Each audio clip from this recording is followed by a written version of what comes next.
श्रावण मास की कृष्ण पक्ष की पंचमी तिथि के दिन भैया पंचमी मनाई जाती है।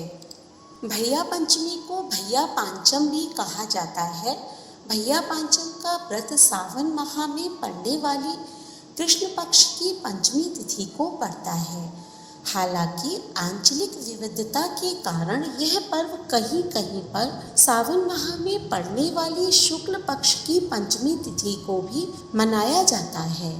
यह पर्व भारत सहित नेपाल के अलावा कई अन्य देशों में भी हिंदुओं के द्वारा मनाया जाता है। इस दिन बहनों के द्वारा भैया पांचे व्रत रखा जाता है। इस खास मौके पर मंदिरों में बहनों के द्वारा वृक्षों की पूजा तथा कलावा बांधकर अपने भाई के स्वस्थ जीवन और लंबी उम्र की कामना की जाती है।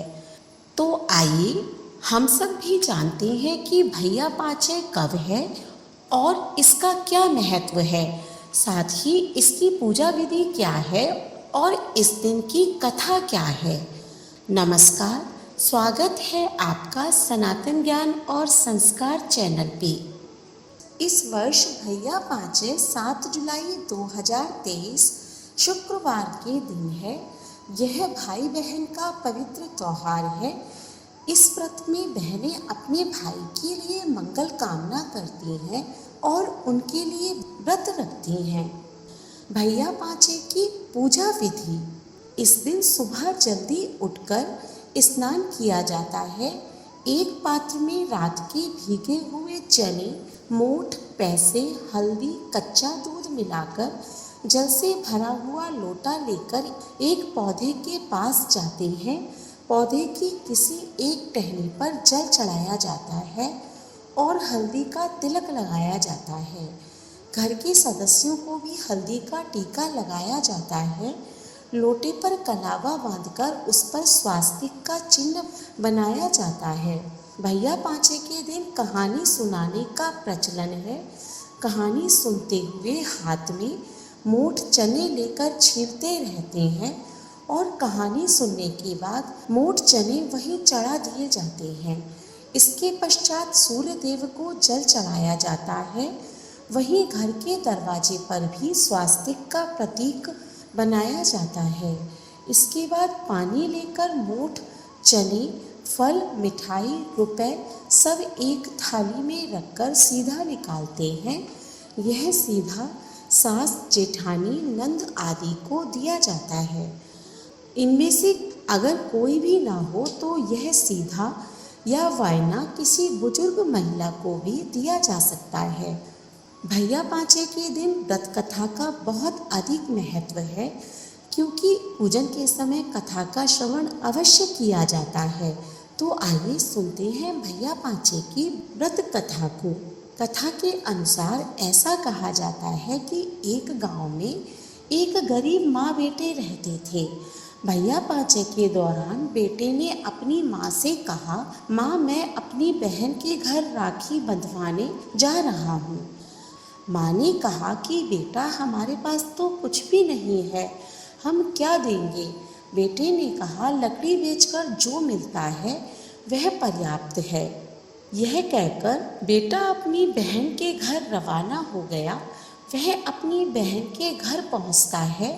बहन भाई को देख लेती है, लेकिन उस समय वह सूत काट रही थी। सूत का तार बार बार टूट रहा था। बहन तार जोड़ने में व्यस्त थी। भाई ने सोचा लगता है मेरी बहन को मेरे आने से खुशी नहीं हुई, इसीलिए वह वापस जाने लगा। इतने में बहन के सूत का तार जुड़ गया। वह दौड़कर भाई को रोकती है। बहन कहती है भाई मैं तुम्हारा ही इंतज़ार कर रही थी, लेकिन सूत का तार बार बार टूट रहा था, इसी वजह से मैं तुम्हारा स्वागत नहीं कर पाई। बहन ने भाई को पाटे पर बिठाया और उसकी कलाई पर राखी बांधी। बहन अपनी पड़ोसन के पास गई और बोली, मेरा भाई आया है, मैं उसके स्वागत के लिए क्या करूं? पड़ोसन उससे ईर्ष्या करती थी। उसने कहा तेल से पोछा लगाना और घी में चावल बनाना। बहन भाई के आने की खुशी से पागल हो गई थी।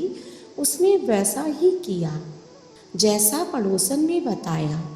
बहुत देर हो गई। भाई ने बहन से कहा, अब तो बहुत भूख लग रही है। बहन ने कहा, भाई भैया इतनी देर से चावल पक ही नहीं रहे। जब भाई को यह मालूम हुआ कि चावल घी में पक रहे हैं तो उसने कहा कि चावल घी में कभी नहीं पकेंगे। भाई के कहने पर बहन ने दूध लाकर खीर बनाई।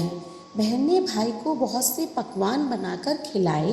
भाई ने बहन से कहा, सुबह अंधेरे ही मैं वापस घर चला जाऊंगा। बहन सुबह जल्दी उठकर गेहूं पीसती है और अपने भाई के लिए लड्डू बनाती है। बहन ने भाई के लिए लड्डू बांधे और भाई रवाना हो गया। भाई के रवाना होने के बाद बहन के बच्चे भी अपनी माँ से लड्डू मांगते हैं। वह देखती है कि लड्डुओं में सांप पिस गया है। वह दौड़कर अपने भाई के पीछे भागती है। जब वह अपने भाई के पास पहुंचती है और कहती है, भाई वे लड्डू मत खाना क्योंकि उसमें सांप पिस गया है। तब भाई ने कहा, बहन जब मैं पेड़ के नीचे आराम कर रहा था तो उन लड्डुओं को कोई चुरा कर ले गया। हालांकि चोर ने भाई बहन की यह बात सुन ली और चोर को अपनी चोरी का पश्चाताप हुआ। साथ ही उसने उस बहन से कहा कि हे बहन, तुमने मेरी जान बचाई है, इसीलिए आज से तुम मेरी धर्म बहन हो। इस प्रकार सच्चे मन से ईश्वर से भैया पंचमी के दिन जो भी मांगा जाए ईश्वर उसे ज़रूर देते हैं। इसीलिए जो भी श्रावण मास की कृष्ण पक्ष की पंचमी को भैया पाँचे मनाए और विधि विधान से पूजा करे, साथ ही विनायक जी की कहानी कहे या सुने, उन सबकी ईश्वर उसी प्रकार मनोकामना पूरी करे जैसे इन सबकी की। विनायक जी की कहानी। एक दिन एक लड़का विनायक जी से मिलने के लिए अपने घर से चल दिया और अपनी माँ से बोला कि मैं विनायक जी से मिलकर ही वापस आऊँगा। चलते चलते वो लड़का एक बियाबान जंगल में पहुँच गया। उसे ऐसे देखकर विनायक जी को उस पर दया आ गई। उन्होंने सोचा कि ये लड़का मुझसे मिलने का नाम लेकर घर से निकला और कहीं जंगल में इसके साथ कुछ अनिष्ट ना हो जाए। यह सोचकर विनायक जी ने एक बूढ़े ब्राह्मण का रूप धारण करके उसके पास गए और बोले, बेटा तू कहाँ और किसके पास जा रहा है? वह लड़का बोला कि मैं अपने घर से विनायक जी से मिलने के लिए निकला हूँ, मैं उन्हीं के पास जा रहा हूँ। यह सुनकर बूढ़े ब्राह्मण का रूप धारण किए विनायक जी बोले, मैं ही विनायक हूँ, बोल तुझे क्या चाहिए?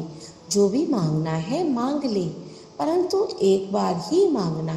यह सुनकर उस लड़के ने कहा, अन्न हो, धन हो, हाथी की सवारी हो, महल में गुलाब के फूल जैसी सुंदर स्त्री बैठी हो। उसकी चतुराई देखकर विनायक जी प्रसन्न हो गए और बोले, लड़के तूने तो सब कुछ ही मांग लिया, जा सब कुछ वैसा ही होगा जैसा तूने मांगा है।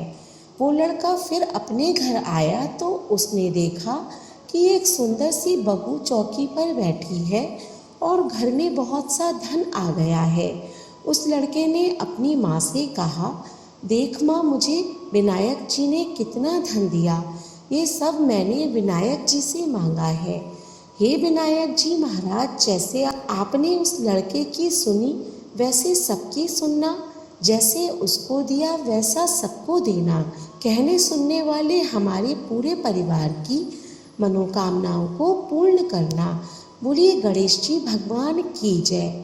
भैया पाँचे के दिन आप विनायक जी की कहानी और भैया पाँचे की कहानी का श्रवण अवश्य करें और इस वीडियो को ज़्यादा से ज़्यादा शेयर करें, जिससे और लोग भी इस कथा का श्रवण कर सकें। वीडियो अच्छी लगी हो तो लाइक करें और ऐसी ही धार्मिक वीडियोस देखने के लिए हमारे चैनल को सब्सक्राइब करें। धन्यवाद।